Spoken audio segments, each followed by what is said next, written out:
സ്നേഹപൂർവ്വം സ്കോളർഷിപ്പിനായിട്ട് അപേക്ഷിക്കാവുന്നതാണ്. അച്ഛനോ അമ്മയോ അല്ലെങ്കിൽ രണ്ടുപേരും മരണപ്പെട്ട കുട്ടികൾക്കാണ് ഈ സ്കോളർഷിപ്പിനായിട്ട് അപേക്ഷിക്കാൻ കഴിയുന്നത്. ഓൺലൈനായിട്ടാണ് അപേക്ഷകൾ പഠിക്കുന്ന സ്ഥാപനം വഴിയാണ് അപേക്ഷകൾ സമർപ്പിക്കേണ്ടത്. സർക്കാർ എയ്ഡഡ് വിദ്യാഭ്യാസ സ്ഥാപനങ്ങളിൽ സ്കൂൾ തലം മുതൽ ബിരുദം അല്ലെങ്കിൽ പ്രൊഫഷണൽ ബിരുദം വരെ പഠിക്കുന്ന വിദ്യാർത്ഥികൾക്ക് ഈ സ്കോളർഷിപ്പിനായിട്ട് അപേക്ഷിക്കാവുന്നതാണ്.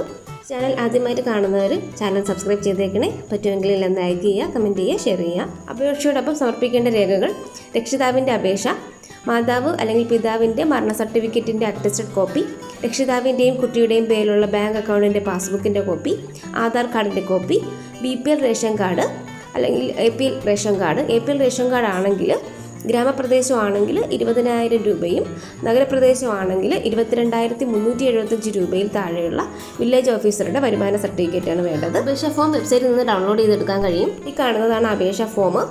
അപേക്ഷ അയക്കേണ്ട അവസാന തീയതി 31/12/2025 ആണ്. വീഡിയോ യൂസ്ഫുൾ ആയെന്ന് വിചാരിക്കുന്നു. Please like and subscribe my channel.